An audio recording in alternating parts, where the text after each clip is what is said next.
Okay, let's go ahead and get started. Audience, I apologize for the early hour.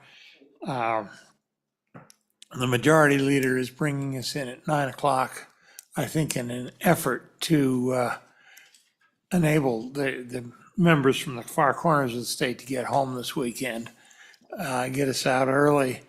And this is the consequence of that.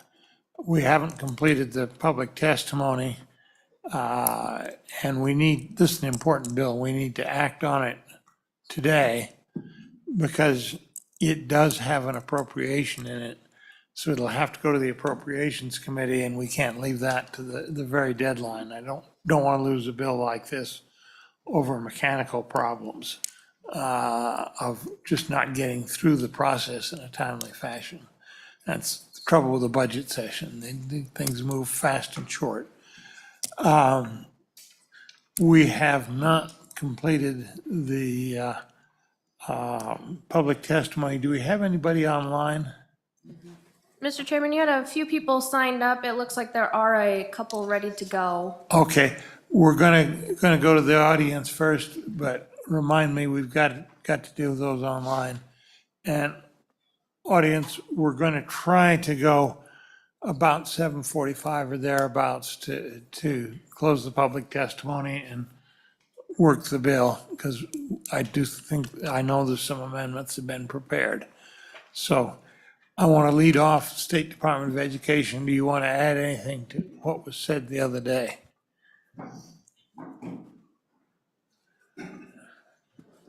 Yes, thank you, Mr. Chairman. Dickey Shaner, Department of Education. It was brought to my attention that a member of the public raised some concerns about our ability to carry out the pre-K portion of this bill, and I just want to reassure this committee that we don't share that view. We feel confident that we can carry out that portion. The entire bill is a heavy lift, no doubt. It's a brand new program, a lot of different components. But the language particularly related to the certification of the preschools and just ensuring that they're instructing students to be ready for kindergarten, we feel confident that we can carry out that responsibility. Okay, committee, any questions? If not, let me ask one.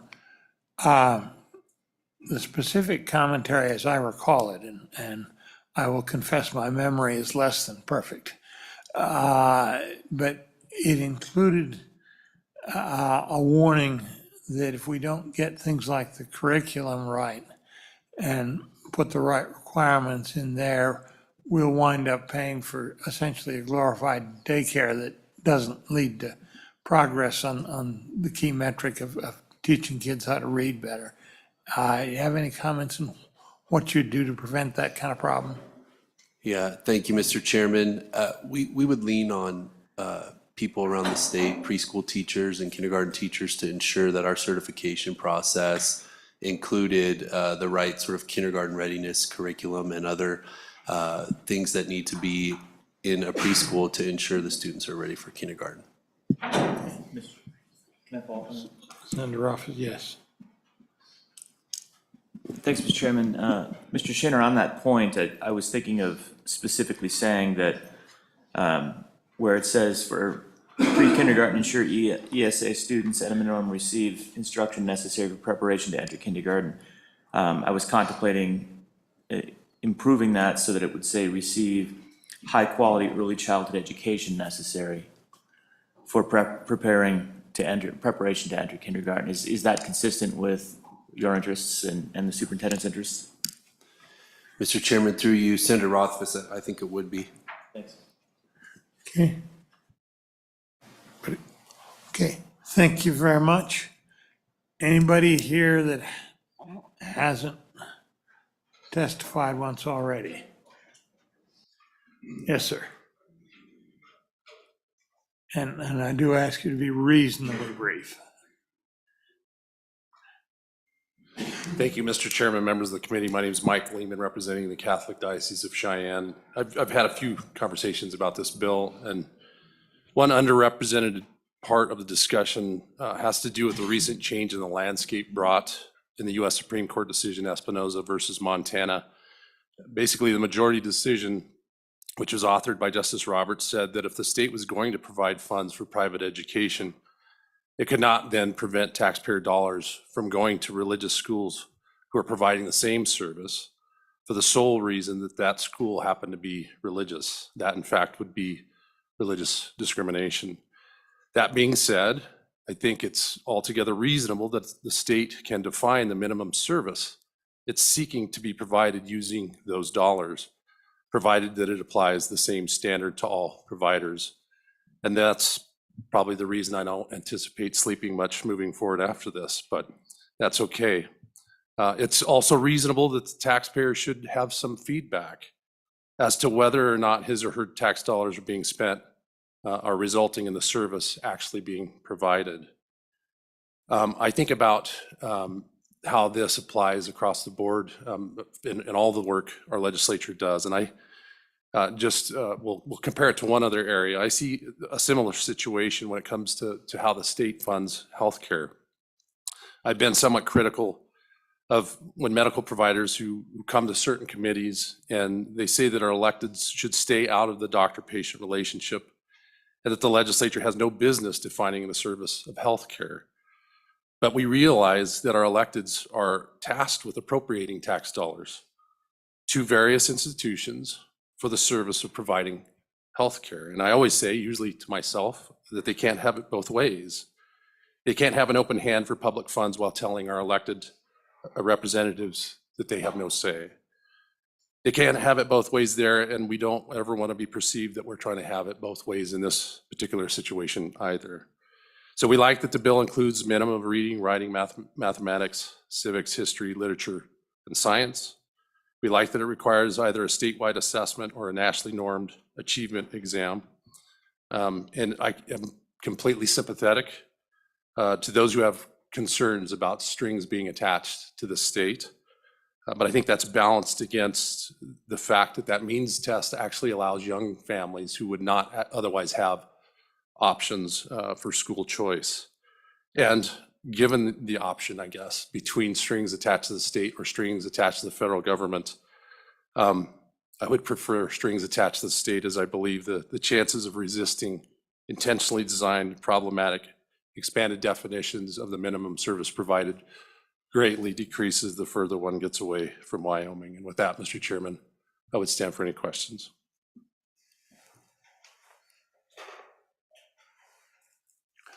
Now, let me ask one. If that language that you just cited resulted, as I think it probably would, in your schools being asked to take the YTOP assessment tests, would that be something that you all would welcome and would want to extend to all your students? Or would it be just confined, do you think, to the ones that came in under this program? Mr. Chairman, I would defer that question to our principals. I believe Dr. Whelan she was planning to testify. I think she's one online. Okay. But I think having that a standard is very reasonable, so. Committee, anything else? Thank you very much. Thank you, Mr. Chairman. Anybody else? Anybody else? Yes, ma'am.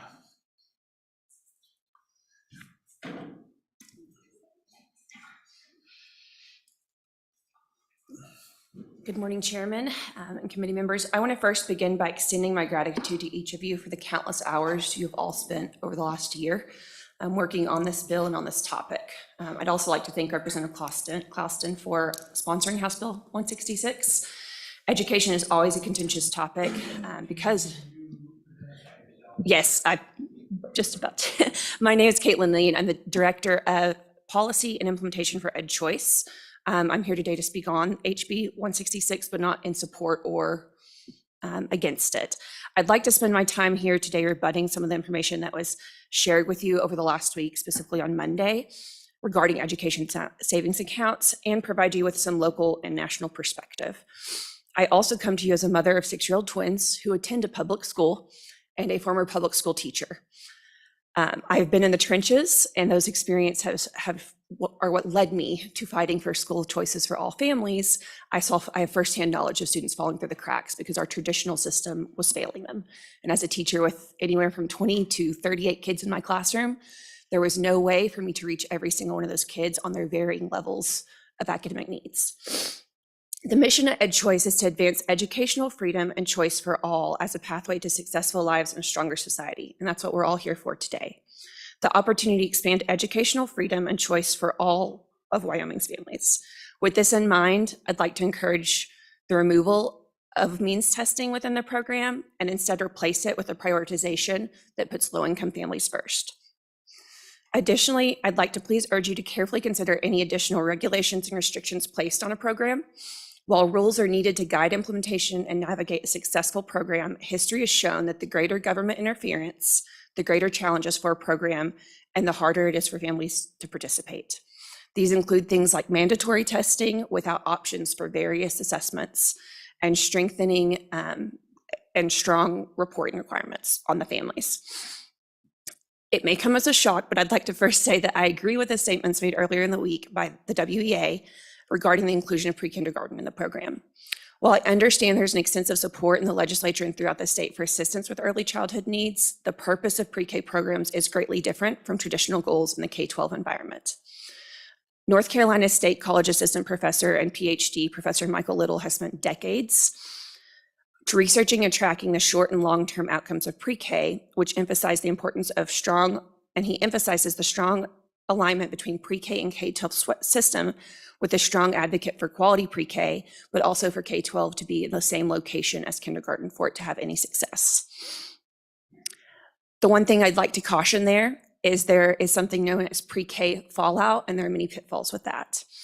A number of studies tracking students over the course of multiple years have found that while children attending high quality pre-K had higher levels of language, academic, and executive function skills at the onset of kindergarten, with only minor differences on academic skills, by the conclusion of their first year in traditional K-12 system, the differences between those attending and not attending are negligible. Other studies show that programs only improve early outcomes for students with unique learning needs, or those from the lowest income brackets. And when I say lowest income brackets, I mean below the poverty level. With that said, by third grade, almost all benefits of pre-K education are undetectable. I'd like to acknowledge the important role pre-K can play in some children's early development. However, the benefits primarily being for development, behavior, and executive function, any program that will be successful for pre-kindergarten should be distinct and separate from this one, as the goals are different. With coordination between all early childhood services, including your health systems and the Department of Education, to ensure a high quality system for those children. The last topic I'd like to discuss are some of the concerns that have been brought by homeschool families and their advocates. I'd like to acknowledge that there is always a threat to homeschool families, and I understand their caution. They face year after year potential restrictions across the country. However, those do not originate from choice programs. Right now, there was a bill that was passed in West Virginia just this week by the House, has nothing to do with their education savings account program. It has been filed year after year after year prior to there ever being implemented a school choice program in that state. And that it's rooted, I believe, in good origins for the safety, health, and well-being of the children. However, it has nothing to do with ESA programs. Additionally, New Hampshire was mentioned. New Hampshire has had a school choice program for many years. The bill that was passed or that has been introduced, and I have been assured by their chairman will not be heard, has been filed year after year after year, requiring assessments on all families. So they've tried to do it for all students, homeschool or not. So the threat is always real. The reality is legislators can pass a bill to restrict homeschool at any time. They're going to have a fight, but they can do that. And that has no bearing upon whether or not there's a school choice program in that state. In fact, the states with the three most restricted homeschool rules do not have school choice or have minimal: Pennsylvania, New York, and Massachusetts. I'd like to end with a quote. From invention is born progress. From reinvention is born freedom. Today's traditional government-run K-12 education system was born to support the progress of our nation. No one can argue the progress from our nation's founding. However, as of late, we can all recognize that the established system is failing many students and families. This is where reinvention comes to play. Students and families deserve options, and today we are discussing freedom, which is the cornerstone of our family, and we need to put that first for all families in Wyoming and throughout the country. Thank you, and I'm open to questions. Seeing none, thank you very much. Anybody else who hasn't testified for?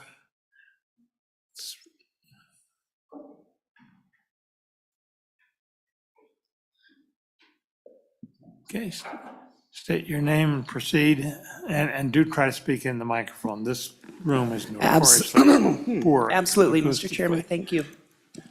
A little early for me. My name is Tammy Johnson.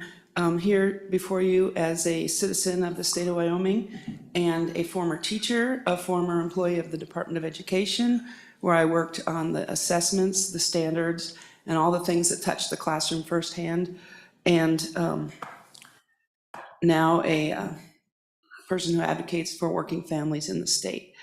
I've not ever weighed in on this school choice conversation that we've had. I was actually president of the Teachers Local in Albany County when the first charter school came before the board.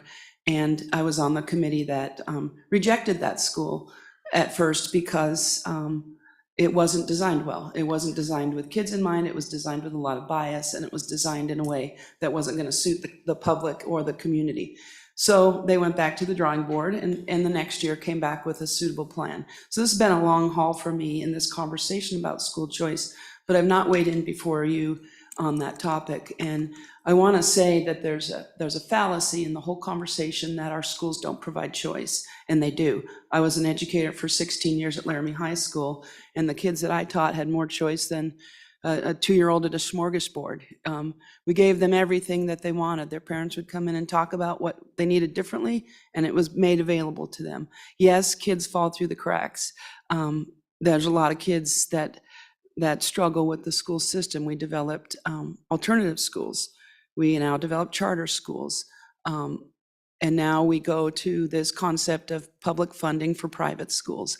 And that's where I would tell you the buck needs to stop. In the Department of Ed's testimony, they discussed that the certification of pre-K will be housed with them. They don't certify teachers. Professional Teacher Standards Board currently certifies teachers. So there's no certification there. Pre-K lies in the Department of Health, so I'm not sure where that's coming from. I'm concerned that our superintendent of public instruction, public, very clear in the Constitution, is weighing in favor of this bill, because this is not about public schools, this is about private schools. So there's a very deep concern there. If somebody has to monitor the money that you need for the position and the questionable consultant, whatever the dollars are for some kind of out-of-state consultant to roll in and do this for us, this should be at the treasurer's office. They should oversee the money, because that's all it is. It's a distribution of the funds. There's nothing policy or educational about this. We're going to give money to private schools if you pass this bill. So there's a question there about the role of the superintendent of public instruction. Read the Powers case if you're not sure about what the roles of the superintendent of public instruction are. The general supervision of public schools, not private schools. So there we go, one question with the Constitution. The other questions that I have deal with Article 7, Section 1. Well, that's a system, the state's responsible for a complete and uniform system of public instruction. Nothing in there about private. Section 8, no school fund shall be used for schools that involve prayer or any kind of religious instruction. Section 12, sectarianism, no sectarianism instruction in schools that are funded with public dollars. Superintendent's got the general supervision of public schools, as I said. And as far as the Espinoza case goes, I think that's your stop right there, because our Constitution says you can't have sectarian education in schools, you can't have prayer, the kids can't be required to participate in prayer. So if you can't fund religious schools, then you can't fund private schools, according to Espinoza. It's not a very hard walk to see that. in the Campbell decisions, the Supreme Court said that you have to fund public education before you fund anything else. It's a fundamental right. It's right there in Article 1, Section 23. So I would assume if this bill passes, before any funds go into the education savings account, that every public school be fully funded. When I was a teacher at Laramie High, every year, come March 1st was always a knot in the stomach day, because we knew the legislature was in session and they were deciding for us what our salaries would be the next year, whether we were going to be able to make ends meet one more year, whether we were going to have the positions that we had, whether that first and second year teacher was going to come back the next year and have a job. That was all in the hands of you guys, of the legislature. So now my assumption is if this bill passes, that's your commitment to no teacher in public school system ever having to worry about whether their schools are going to be fully funded, because we seems like we have money to fund the private sector, then we by golly ought to have the money to fund the public sector at the cost, at the actual cost, as the Campbell decisions say. So I think funding a bill like this puts some priorities in place for you. And it may even be painting you into a box, because what has always been a big juggle for the legislature now is going to be a slam dunk for schools, because you have to fund them. If you have the money to fund other things, then you have to have the money to fund that. Finally, I wanted to say, I was talking with someone from the Department of Ed in the hall the other day, and that person said, we have so much support for this. We have so much support. And I said, you have just at least as much, if not more, voices against this. And he said, well, why aren't they here? And I'll tell you why they're not. I'm sure you can guess it. They're working.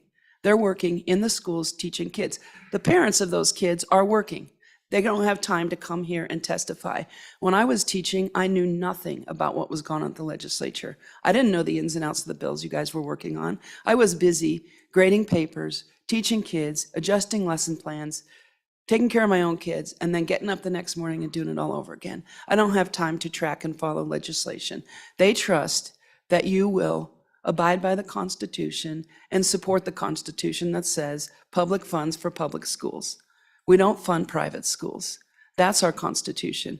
And if you don't like the lawsuit that's before you now, wait till you pass this. This is, you see in the Constitution, it absolutely clearly says you're not funding religious instruction. And that's what this bill, according to Espinoza, is going to force you to do.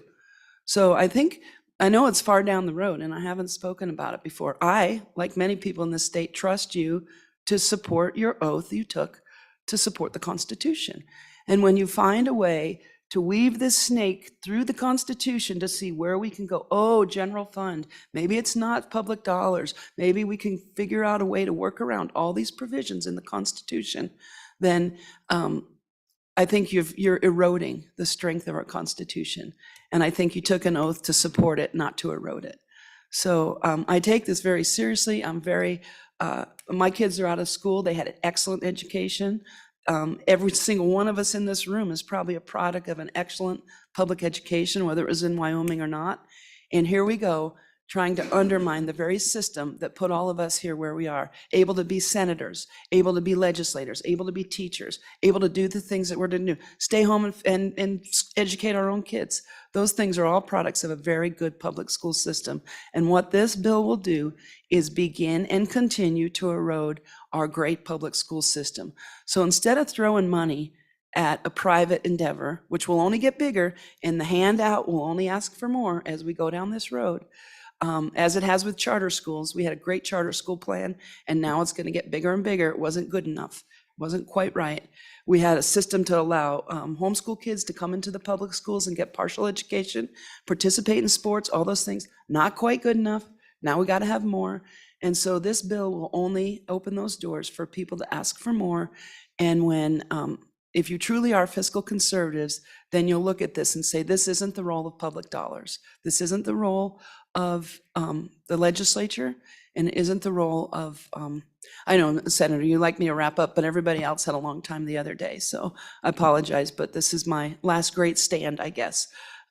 This is just wrong in every aspect, and it's going to hurt our public schools. Throw the money at them if you want them to be better. If you don't like what they're doing, you guys are in charge of the basket of goods. That's under your call. So fix that if you don't like public schools, but don't take money from them in order to fund something that's only going to be a bigger and bigger charge for you and violates the Constitution.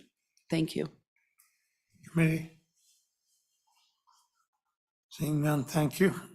Anybody else? Anybody else? Let's go online. You've got several online. Yes, Mr. Chairman. We'll start with Mary Schmidt because she has her hand raised today. And whenever you are ready, Ms. Schmidt. Yeah, whenever, Yes. put her on. Thank you for letting me speak today. I have a couple concerns about this. I have private schooled, homeschooled, and public schooled my children. Also, For the on record, can you give us your name, and if you're speaking just for yourself or some Yeah. group? I am Mary Schmidt from Casper, and I'm speaking as myself, although I am a current school board member in Natrona County, but I do not speak for them. But my involvement in education spans all three disciplines, private, public, as well as homeschooling. And my concern about this bill is several things. Currently, as a homeschool parent, my children have full access to the public school system. They can play sports, they can take classes, they can get tutoring services, they can get mental health services, all of that. There is no financial limit to that. Under this bill, it appears to me that if you don't qualify for the ESA account, then you no longer get those services. That's going to be a big problem for most homeschool families who participate in the public schools in a partial way.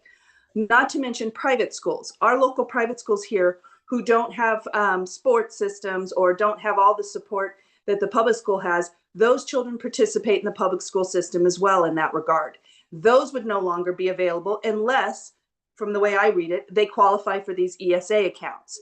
That is not fair and reasonable, because now you're saying that only certain people of an economic background will qualify to get services. And that's not what our public education system is supposed to be for. It's supposed to be for everybody. So this appears to me that you're going to only allow it for certain income levels, and that is not okay. Secondly, we already have a system that's available to our private or our homeschool students called Trek Academy. It's a publicly funded program where parents can submit receipts. They have to submit to YTOP testing, and they can submit receipts for computer programs, for curriculum services, a lot of the things that are listed in this bill. So why are you duplicating it? This bill duplicates and eliminates services for the current children in our schools. Not to mention, it also appears that you're going to be violating Title IX, because a lot of these mental services that are available, that you're saying are only going to be available through this ESA account, are already available through the Title IX program.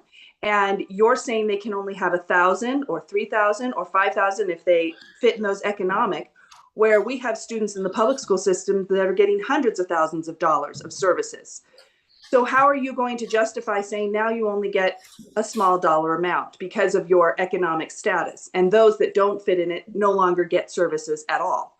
These are major concerns that it doesn't appear to me that the author of this bill really understands what students have access to currently in our system, and that this bill will eliminate that. And I ask you strongly to vote against this, to take it back, to look at it more, and to really understand what services are available to all of us as homeschool, private school, and public school students. And really, if you're going to devise a system like this, just allow the money to follow the student, regardless of where you go. Thank you, and I'll stand for questions. Committee, any questions? Let me ask one, and that is, where in the bill does it restrict a homeschool student from receiving, as they do now, often partial services from the school district? Because the way it says is that you have to be eligible. If you enter into this program, it states that you have to be eligible for it based off of your income status. And it says that the services that are being required or being given to you, it lists specific services, which the way I read it, the fact that you are outlining specific services that are are given through this ESA account, that if you don't qualify in that, then you no longer get access to it. It's very ambiguous to it. And so, and it says that you have to, if you are in the ESA program, then you no longer can access the public school system, yet you can access the public school system through the ESA accounts. It's very confusing to me because several of these services, because you also have a component where you reimburse the public school system for these services. So are you cutting them off or are you not cutting them off? And why would a homeschool person join the ESA program if, one, they don't currently, we don't have to subject our children to testing to participate in any of these programs. Two, we have no income restrictions on us right now to participate in any of these programs in the public school. So why would a family join this when they've already got it all right now before them? It doesn't make sense that this program would even be used. And I would strongly encourage you to put a thing in this program, a line in this program that says if you have less than 10% participation, then the program goes away. Because I really do think you will have very small participation rates, because everything we have access to now requires none of what this bill is going to require a family to jump through to get $1,000 worth of help. We've got thousands of dollars available to us right now. Okay. And we're notified by the school district every year of all the services that are available to a homeschool family. Every year we get certified letters telling us that because it's requirements by federal law. So there's really no reason to join this program. Okay. Thank you very much. Who have we got next? Mr. Chairman, you have Melissa Whelan next. Okay. But let's admit her, and as soon as she's on, if she could start and identify herself. Good morning. Thank you, Mr. Chairman. I'm Dr. Melissa Whelan, principal at St. Anthony Tri-Parish Catholic School in Casper.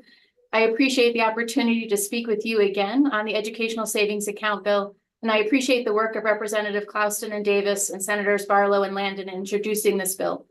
As I mentioned in November, as a Catholic school leader, I believe that parents are the primary educators of their children, and this bill allows all parents the opportunity to choose what is best for their child. This bill would provide that choice for parents, particularly supporting those most vulnerable in our community, the poor. A few comments regarding the questions and comments previously mentioned. This bill does allow those who do not wish to receive ESA funds to remain independent of the program.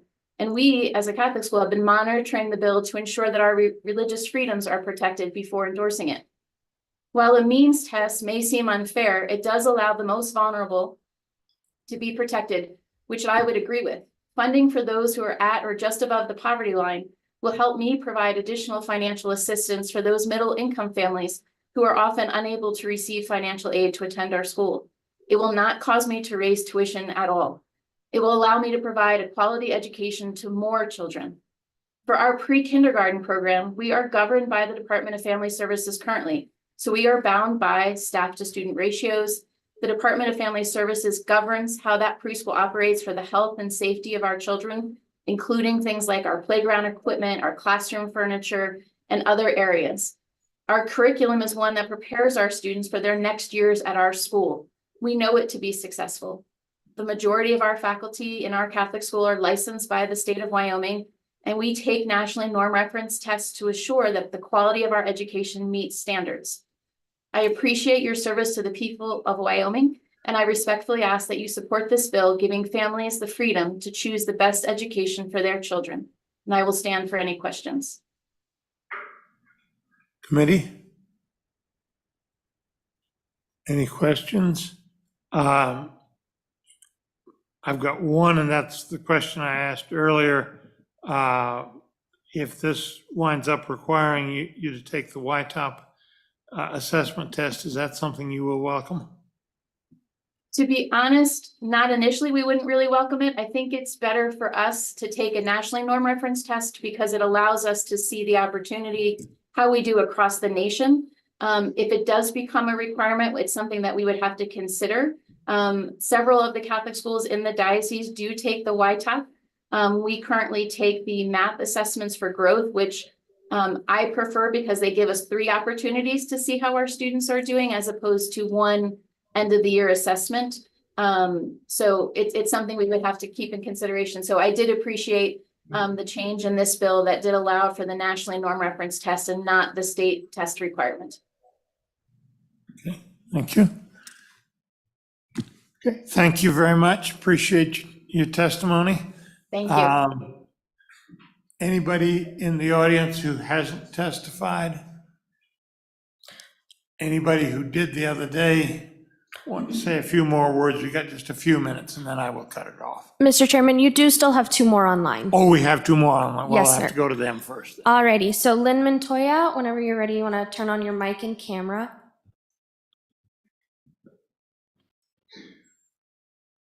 Thank you. Good morning, Chairman and committee. I am speaking on behalf of, my name is Lynn Montoya. I'm from Laramie, Wyoming. I'm speaking on behalf of, in favor of the educational savings account.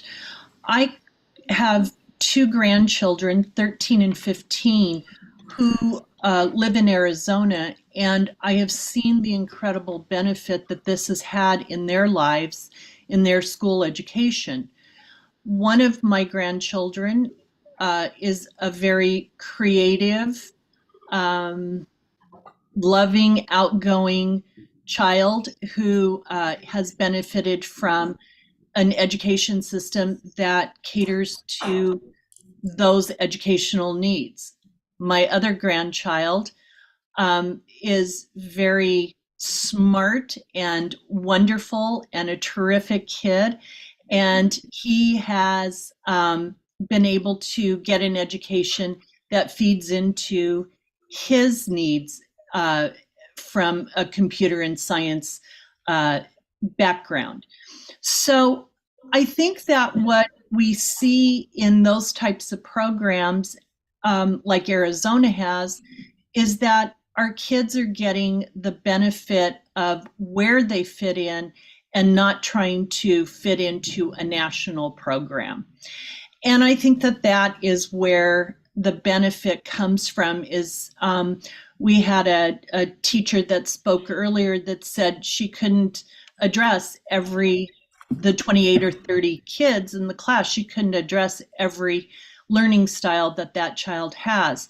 In this type of situation, by offering choice to our parents, we can get our kids into the programs where they are getting their needs met.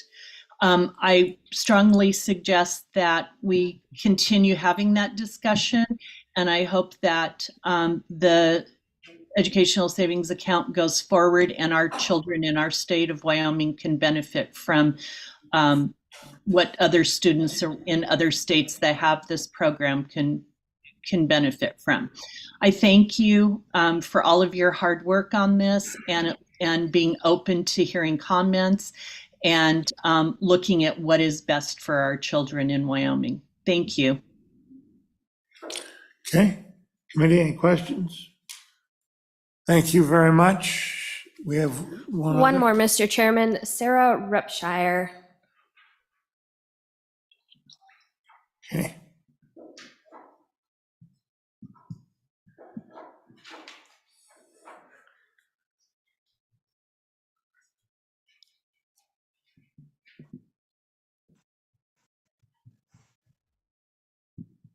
Whenever you are ready. Okay. Good morning. Thank you, legislators, for this opportunity to talk to you this morning. I'm Sarah Repshire, and this is my husband, David. We're residents of Converse County, and we live in Glen Rock. We're both lifelong Wyoming residents. We grew up on Wyoming Centennial Ranches, and we've been homeschooling in Wyoming for 10 years. We're testifying in support of this bill, HB 166. We support the inclusion of the home education language in the bill. We think it's important to include homeschool families. They do have the option to opt in, which we also support, or opt out. I feel like the narrative about everyone being forced to participate or changing how they homeschool is, they are able to opt out if that doesn't work for them. I also feel like the assessment piece is reasonable. I feel like you all need a metric to measure your public dollars and how viable they are in this bill. We feel like it shouldn't be viewed as getting money from the government. I feel like we're just getting our own tax money back from our property tax as Wyoming residents. And my husband has a few comments as well. We feel like it advances the potential for accessible education resources for homeschool families, particularly rural ones who may not be able to run over to the local school to drop their kid off for a special event, but rather have to have more planning to either get kids to music lessons or whatnot. And we do send our kids to music lessons, and it takes up quite a bit of our time and our resources. So to benefit from some of that, we support this along with as our background in science adults, we're kind of want to push our kids with some of that exposure as well. So STEM classes or computer classes or whatnot that are offered by tutors or whatnot would be something that we'd spend our money on if we were able to have more access to those funds. So thank you all for considering this bill, and we strongly support it. Okay, thank you all. Is there committee any questions? Seeing none, again, I thank those individuals for their testimony. We're at the point where we're going to have to close public testimony. I think everybody that wanted to has had a chance to speak. Committee, what's your pleasure on the bill? Move the bill. Okay, we have multiple motions to move the bill. Any amendments?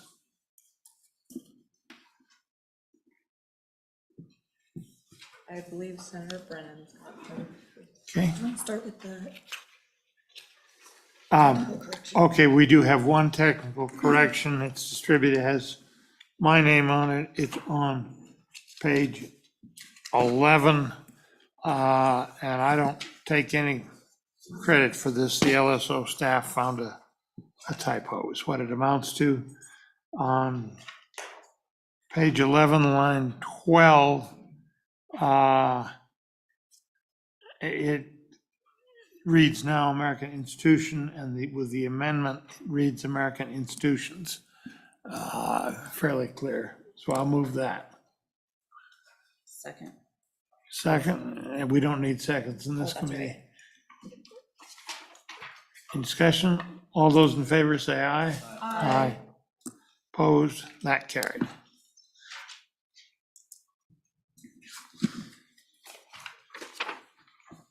Okay. And Brennan, you have some. Thank you, Chair. Thank you, Chairman. So I do have a couple amendments. Let's start first on the first amendment starts on page 10, line 3. This amendment, let's see, let me go to. Okay,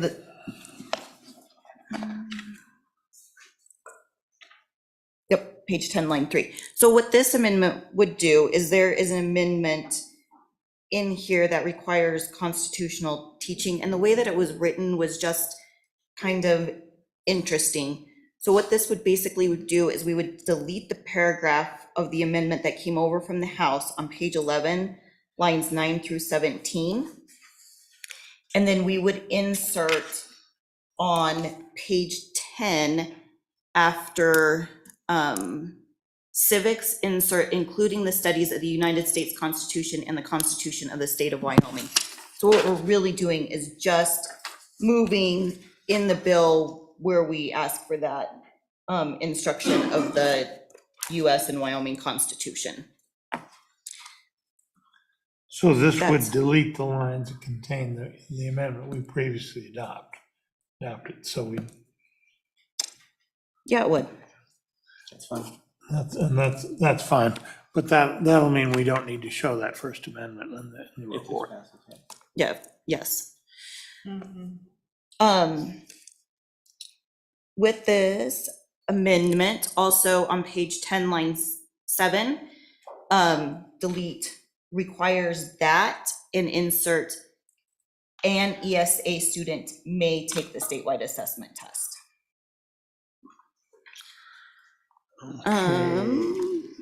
Page 10, line 7. Yep.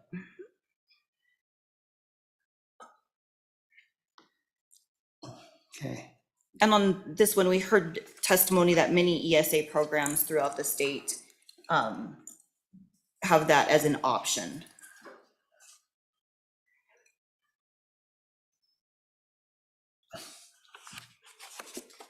Okay. And then we would go over to line 16, or page 16, sorry, line 10. And just delete the at a minimum. So we're still establishing a certificate process for education service providers, which shall ensure ESA students attending qualified schools in kindergarten through 12th grade receive instruction in reading, writing, mathematics, civics, and then again, we would insert the wording of including Wyoming and US Constitution. Okay. And then we go to page 22.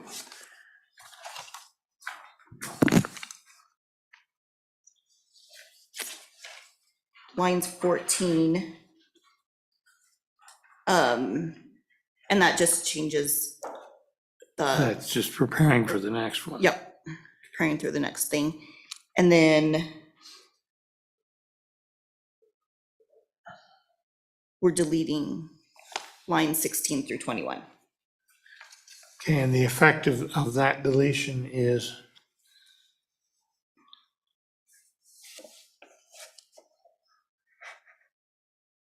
And that is because we've taken out the amendment because we deleted the page 11, lines 9 through 17, where it talks about, we're deleting the amendment from the House, and that was part of the amendment for the House on the constitutional instruction.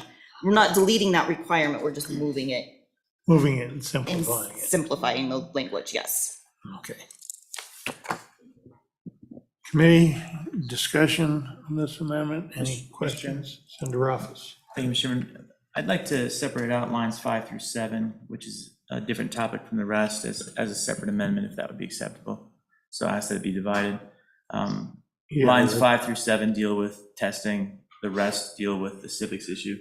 So if we can deal with those separately. Yeah, on the it's civics- clearly divisible that way. Is that, you want to take that That's division fine. first? Well, we can do the civics first on the Do the civics. Okay, do the rest of it Yeah, first. on the civics, that's fine. Okay. I don't know if anyone else has Any any. further discussion on the amendment relating to civics? Seeing none, all those in favor say aye. Aye. Opposed? That division carried. Now we're back on lines 5 through 7 of the amendment, and that is a separate subject. Senator Office. Thank you, Mr. Chairman. So this is one that I would resist. Making the statewide assessment or a nationally normed achievement exam fully optional for an ESA student takes away a lot of the accountability, if not all of the accountability, to just make sure that something is happening, and that's our one touch, basically, at this type of program. So there was already a substantial amount of flexibility put in by shifting it from the statewide assessment, which gives us an understanding of how it relates to other schools in the state, to nationally normed achievement exam. And if we make this a may, then it's basically the same as crossing it out. People could already do those things regardless of whether it's there or not. And removing full accountability seems like an unacceptable approach, so I'm against that second division. I think I would join you in that sentiment that I do want to see the accountability. It's clearly separate issues. Any comment as to why it's there? May I? Yeah. Chairman Scott, as we looked into it, most of the states that have ESAs leave this as an option for the students and their families. And so I think it's reasonable that we don't need to put on more burdens than other states do. Okay. Further discussion? Seeing none, all those in favor of this division say aye. Aye. Opposed? No. No. It carries 3-2. Okay, next. You have a second amendment? I do have a second amendment. Okay.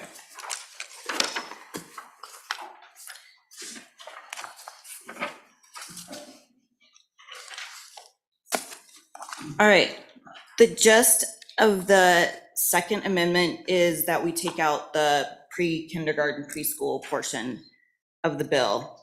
So on page 3, lines 22 and 23, we delete that entirely where it says pre-kindergarten, the definition of pre-kindergarten.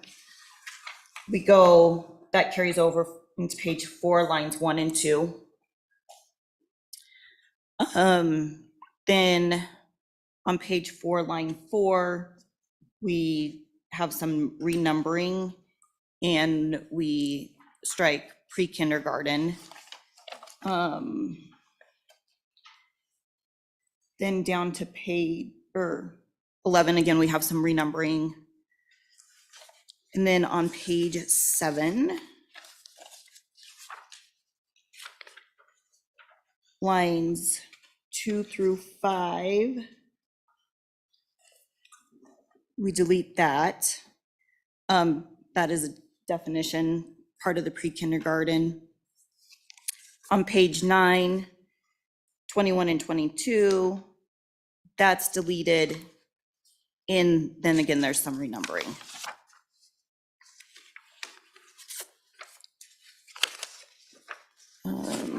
More renumbering. On page 14, lines 9. Is that the right? We delete parts of that because that has the division of the finances, the 30/70 with the pre-K in it. So we take that out. Over on page 16, again, the wording for the pre-kindergarten is deleted out. On 17, that also just cleans it up.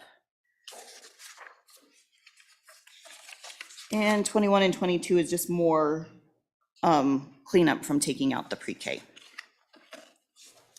Okay, so this is major surgery on the bill that removes the pre-K. Would we, in addition, need to modify the title? I see that isn't done here. I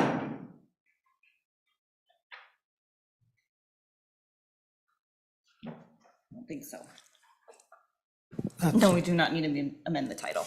That is surprising to me.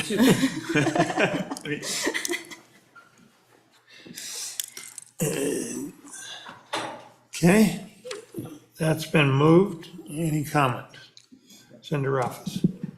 Thanks, Mr. Chairman. So the pre-K aspect of this bill is the only part of the bill that really has me supporting the bill, and that's been the case all along. I've been effectively swallowing the rest of the bill, which I think is pretty clearly unconstitutional. To finally move forward after 14 years, some availability of pre-K for a diverse population in the state of Wyoming where I believe it's needed. And so I was and am lukewarm on this bill to begin with.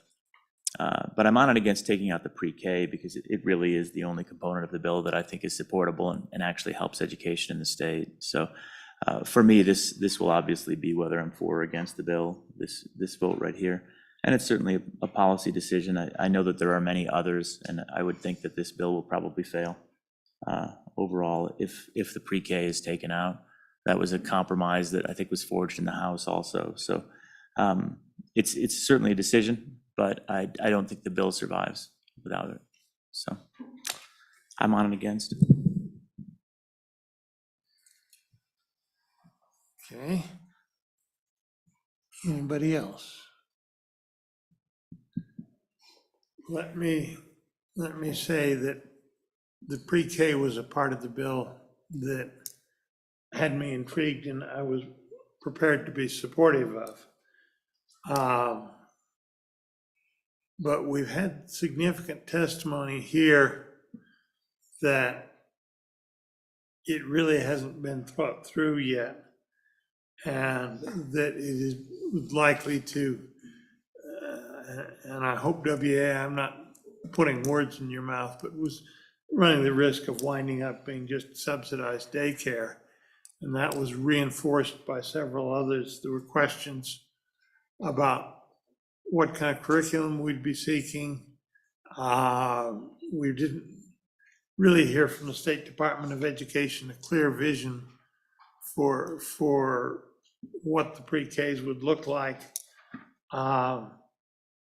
We've heard as a committee some testimony that, and I think particularly from the gentleman who, not this last session, but in the term session legislature before, had done the fMRI research, saying that he thought that rather than conventional classroom instruction, what was needed in pre-K was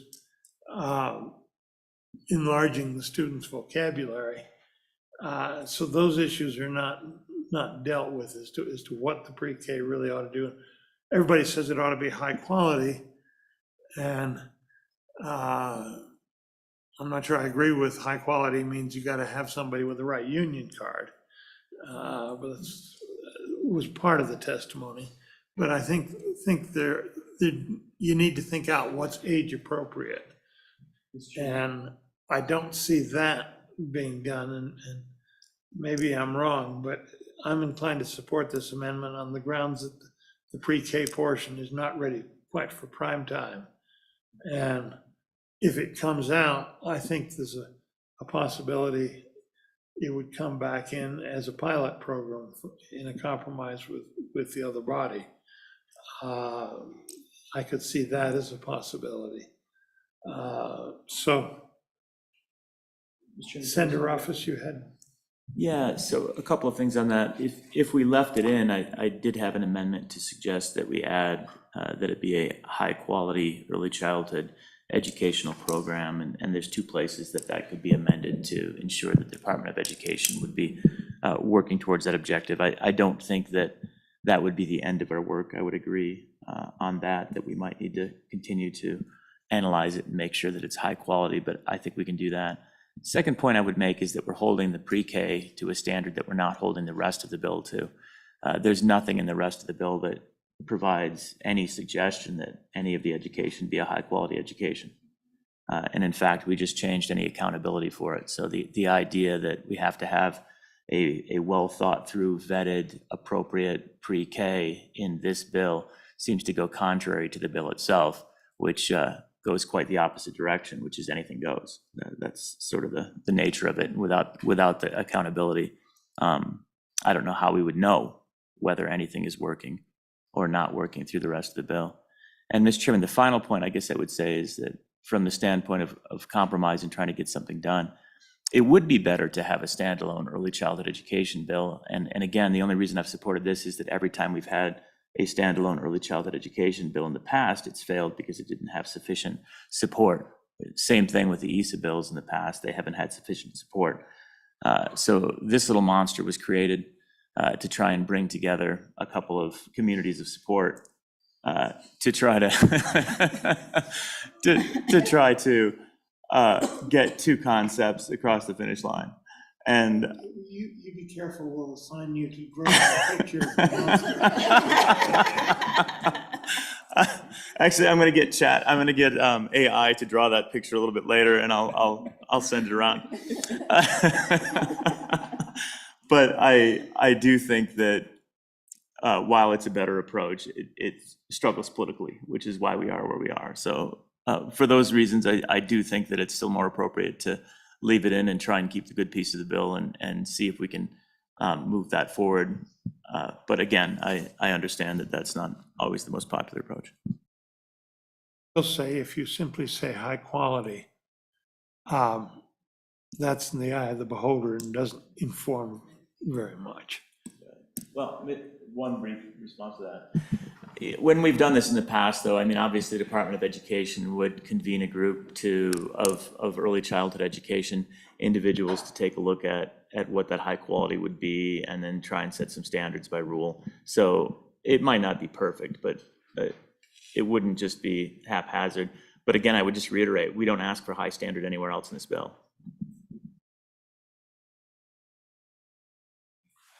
Senator Brightman. Thank you, Mr. Chairman. I was going to say, I think the pre-K needs to be its own separate bill from an ESA bill.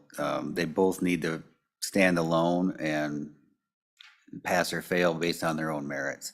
And if they both don't make it, they both don't make it. But combining two together that are, I think, different subjects is not what we do here. And that's what Washington, D.C. does. And you end up getting a whole bunch of stuff in a bill that nobody likes, but it has to pass, and we don't like that. So I don't think we should be doing that here. I support this amendment to take out the pre-K, and that's all I got to say about that.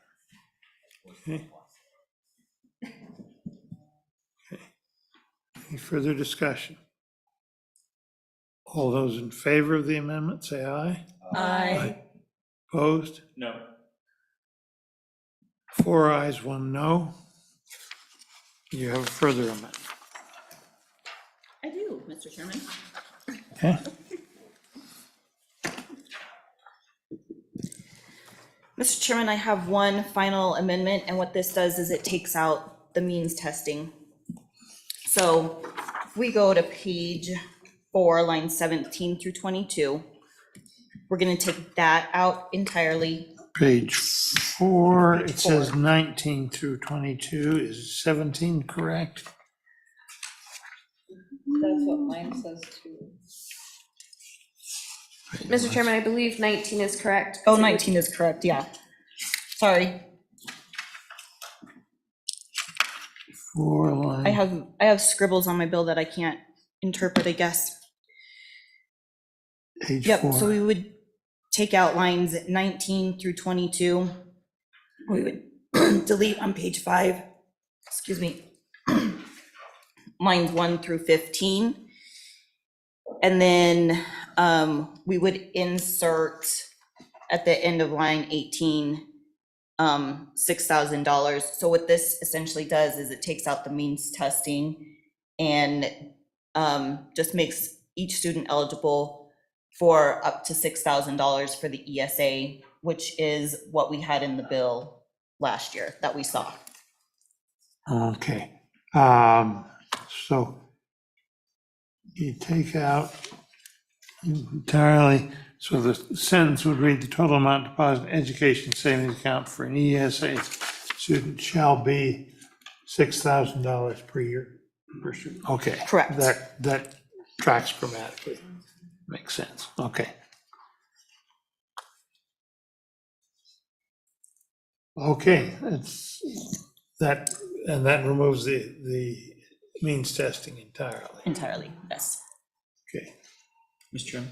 Senator Ruffus. Thanks, Mr. Chairman. I'll just note that the means testing was intended to provide some constitutional cover to the bill overall, where there was some presumption there that it would be providing support for the poor without the means testing and the 6,000 flat. I think it becomes easily unconstitutional. I'll vote no for the sake of not trying to support unconstitutional legislation, but at the end of the day, it's probably a better outcome because it just makes, if this is passed, it makes the court case a much cleaner court case. But I will vote no in the interest of trying to uphold the Constitution. Okay. I will confess to mixed feelings on the means test. I thought in dealing with the pre-K that it did add something to the constitutionality because we typically have said everybody's eligible for public school, and I think the Constitution is fairly clear on that. The preschool that is in younger age ranges than that, we have typically funded out of general fund when we have funded, or out of federal funds. And there we do have to worry about the 16.6 requirements. That's for the audience, that's Article 16, Section 6 of the Wyoming Constitution. So we know if we take the preschool part out, we don't have the means test there. The other benefit to the means test is that one of the criticisms I've seen in national articles is that an ESA program can wind up simply not helping students move just out of the failing system where it is failing, but simply subsidizing people who are already sending their kids to private or some kind of a private school. And the means test means it's going to just reach the kids who can't afford that and equalize things. And it has, I thought, some benefit there. But I don't like means test on anything to deal with basic education. And so I have mixed feelings. Mr. Chairman. Senator Steinmetz. Thank you, Mr. Chairman. I just wanted to address the Constitution, the 16.6. We know that contracts for services, and that's how this is structured, to be a contract for service, and that's how a lot of the economic development and things like that work across the state, because those are contracts for services, which is what is anticipated here. There's a provision of the bill. I don't know if I have it before me right now, but when we crafted this, yeah, it's on page 11, section C, 19 through 22 are the lines. Funds shall not be refunded, rebated, or shared with a parent of an ESA student in any manner. Any refund, rebate for goods, services, or services purchased with an ESA shall be credited directly to the student's ESA account. So it's anticipated the money is held in the account. It goes out to the providers of the educational services directly under a contract for services. And so that does not conflict with our Constitution. Thank you, Mr. Chairman. So a quick response to that is, this bill has been played both ways on the constitutionality, because the answer to the education constitutionality is that we're not paying for educational services directly with state funds. We're providing the funds to individuals that they can use as they see fit.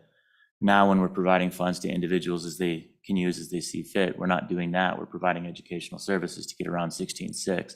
So the argument to overcome 16.6 makes it unconstitutional with regard to education. The argument with regard to getting around the education makes it unconstitutional with 16.6. I don't think the court is going to miss that. Let me just, for everybody's enlightenment, read 16.6.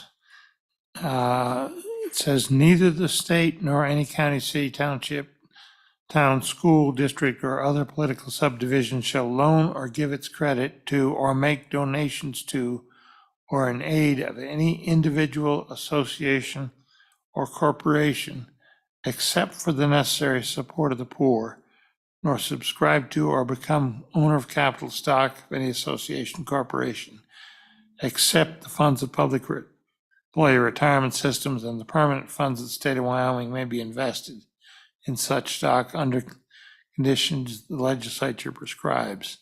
And then it goes on to say we have to have 2/3 vote on any work of internal improvement. That's not relevant here. So that's the language of 16.6. It has not traditionally been construed to the education area. There's been question, and this is, and much on the bill as anything else, the constitutionality of the using it for instruction in private schools. And we had and the objections, constitutional provisions are found in Article 7, and they are particularly found in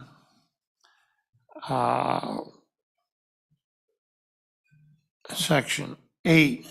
Provision shall be made general law for equitable allocation of such income amongst all students, and this is the income arising from the state school lands, the common school fund, and the other means that provide for school funding, which I think would probably be our mill levies.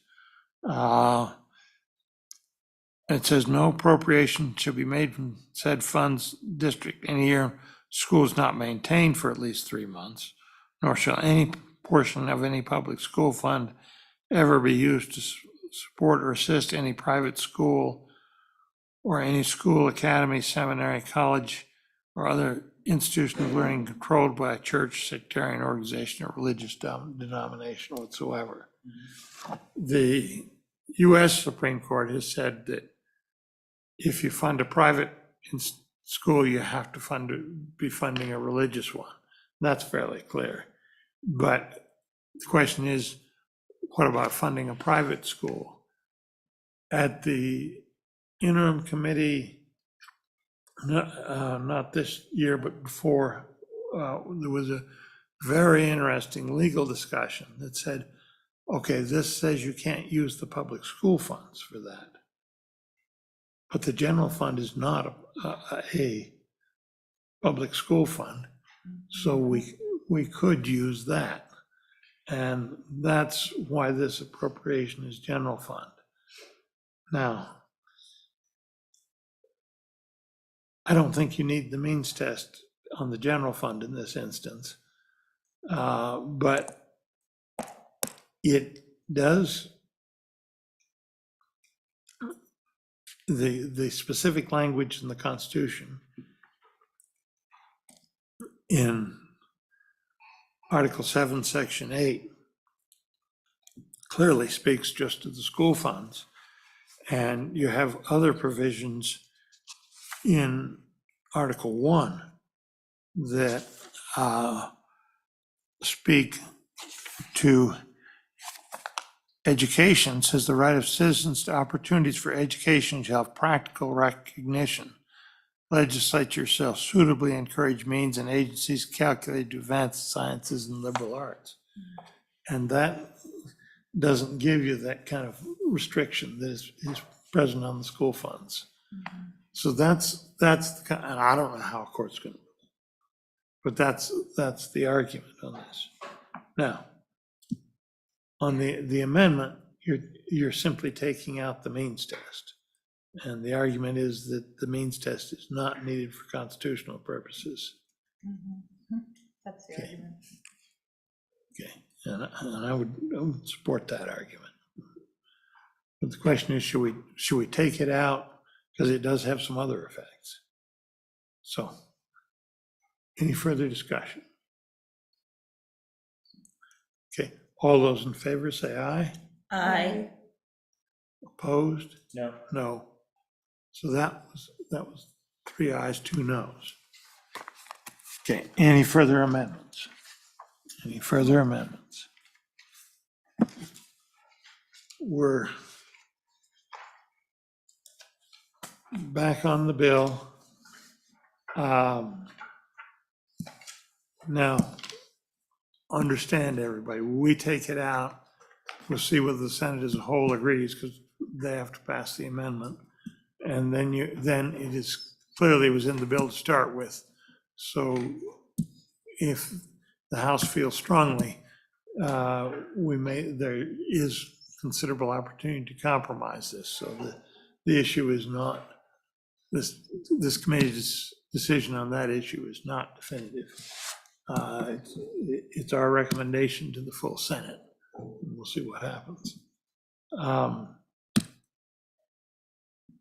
Senator Brightman. Just further discussion on the homeschooler issue. Are we comfortable with the language on page 12, which is the carve out for, on line 16, an ESA student receiving individualized instruction in a non-school setting shall not be construed to be a student of a home-based educational program as defined in statute 21-4-101A5. Are we comfortable that that is a sufficient carve out? And I read that it gives the homeschoolers a choice. If they participate in the ESA, they're not participating in the traditional program. I think that was put in there to fend off the opposition saying we're allowing double dipping. We could take it out and say, let's go ahead and allow such things. I think that would work. What's your pleasure on that? Well, the way I read it, it's clear that if you don't participate in the program, it doesn't affect you whatsoever. That's. So we've heard a lot of testimony and a lot of clear. emails about this, but I just want to see what the committee thinks about it. Chairman Scott? Yeah. I believe that the best thing to do is leave that language in. It clearly says that there is 2 ways to educate your kids at home. One, as a homeschooler who does not receive any public funds, or you can be an ESA home educated student. This is just adding another path for ESA students and parents who want to educate at home, but not be a homeschooler.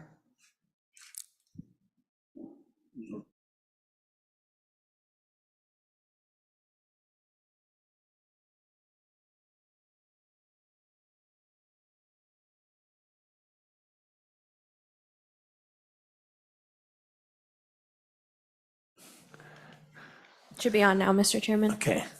But any further discussion on that issue? Because that is how I read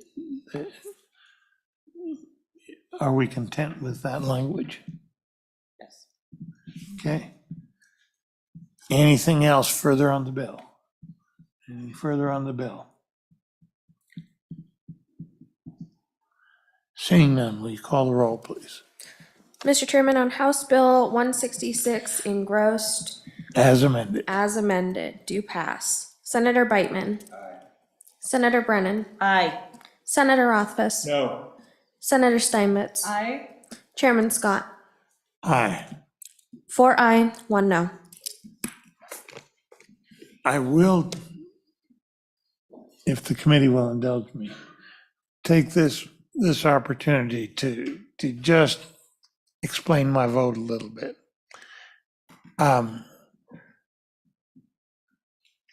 Education is a fundamental right. The Supreme Court has held that. I think our constituents agree with that position of the Supreme Court. It's perhaps the most important thing the state does. We are seeing way too much evidence that the current, and I'm a strong supporter of the public school system. I think it's been one of the strengths of this country.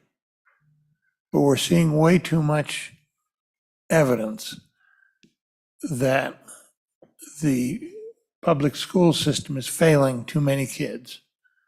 And we see it when we look at the statistics on our assessment test for the 3rd grade reading, the 4th grade reading, that sort of thing, because those are fundamental to the student's ability to proceed further on. We are, as a committee, working on trying to fix those problems in the public education system. This is an alternate strategy, saying to parents, if the public school system is not meeting your needs, there's an option. And so with this bill, you're seeing two prongs. And I would suggest to those of you who are part of the traditional education community that this should be a wake-up call, because this is moving forward, has passed the House, because it is popular with the public who is viewing the schools as failing them. And this ought to add emphasis and impetus to the efforts to improve our public school system. We have districts in the state that do a pretty good job, and many, including some of the bigger ones, that don't. And we need to proceed with reforms going down both trails, because otherwise, this is a democratic society. The pressures for more and more funding of private education will just grow and grow and grow. And if the court says it's unconstitutional, the Constitution will get changed, because this is a democratic society. So this, I would hope those in the public school community would view this as a wake-up call that changes are needed. And that's, I intend to support this bill upstairs for that reason. I think we need this. Just briefly, I wanted to push back on the failure of our school districts. I think our school system in the state of Wyoming is probably second to none in the country. It's incredible. Our educators are amazing. Our districts are doing a very good job. It doesn't mean it is working for all students, but it's trying to work for all students. And I think there's more that we can do. We can provide resources for summer programs, after-school programs. We can go back to some of the successful programs that we've utilized in the past that were making progress, but we cut those programs because of budget shortfalls. So the idea that the districts out there aren't working hard and doing their best, I think that's inaccurate. Private schools are always available. I spent a few years living back east, as I know you have as well, and there's a lot of private schools back there. That's an availability in the state of Wyoming also. It's just whether or not we use public funds for them, whether or not we use our resources to go to private schools, which may or may not be for profit. They have different purposes, but there's no data or evidence that suggests that those outcomes are doing any better than what we're doing in the state. I'd much prefer that we focus our efforts and energy on trying to provide more resources and more tools, and for us to do a better job serving the communities of the state, serving the people of the state, serving our school districts, our school boards, our trustees, to give them what they need to achieve what they want to achieve, rather than just saying, hey, you're all doing a bad job, so we're going to give money to the private sector. And I have big concerns with that, Mr. Chairman. I don't think that's an accurate representation of how exceptional our schools are throughout the state of Wyoming. So that's my thought. We have created an accountability system, and this committee has been looking at it. And we can see that there's about a quarter of the districts in the state that are doing a pretty good job, much better than the state average. And then there's the rest of the districts, including some of the bigger ones. Not including yours. Yours is in one of the better ones. But including the district where we are right now, including my home district, where the job, the data we have is showing that the job is just inadequate. So I don't think it's a question of resources. I think it's a question of the priorities of the local school board and the competence and priorities of the local school administration. Because we've heard particularly a number of the successful districts, and Sheridan was the most articulate, telling us what they were doing within the current resources, and it was working pretty well. I think some competition so that some of the districts realize it's not about building a bureaucratic empire. It's about educating all the kids, and I think they've lost sight of that. And that's where we need a correction, and competition is part of that. So I can understand the public push for this particular bill. And I don't think it's an issue of resources. I think we've furnished plenty of resources. The evidence, heck, we saw a negative correlation when we worked it on the last pre-COVID years between resources and performance. We need to do something different. Mr. Chairman, very briefly, on that negative correlation. So the funding model was designed to provide the same access to a basket of goods, a high-quality education for that basket of goods. And it wasn't a strong negative correlation, it was a non-correlation. It was fully decorrelated. So what it means to have it fully decorrelated is actually that our funding model was built in a way that's equitable. That's the appropriate interpretation of that data, is that we have sufficient resources, that we've effectively created equity across small, large school districts for Title IX, non-Title IX. I think we did a pretty good job. That doesn't mean that we wouldn't do a better job with summer programs. It doesn't mean that we wouldn't do a better job with after-school programs being funded, with reading pullouts, with additional instructional facilitators for reading, which gets at early childhood education, is probably the most effective way for us to do that, to provide more reading specialists. It doesn't mean that we wouldn't do a better job if we had more counselors, which we know we're short on from our last 2 recalibrations. So we can do better, but that negative correlation, it's just a good indication, in my view, my interpretation, that we have a pretty reasonable approach to uniformity in the educational resources that we provide. But I'll stop there. You and I are going to disagree on this probably for, I'm going to guess, a decade longer, maybe 2 decades longer. Not as much as you might think. I agree.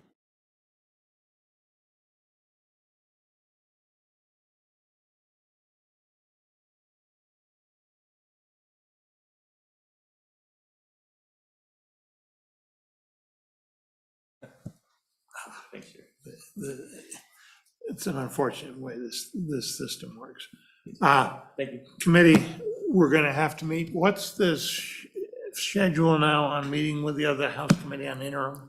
So you have scheduled your interim topics meeting for Wednesday, March 6th upon noon recess. And that is in PMR 5 because these upstairs rooms are reserved for the joint conference committees. Okay, so we'll be down in the tunnel between here and the Hearst. Correct, Mr. Chairman. Okay, so. Mr. Chairman, I may have, I think I have a bill up right now. Okay. I'm gonna pop off and- Okay, well, we're These look essentially generally done. Okay, I have circulated Thank you. to the committee some suggestions on joint interim.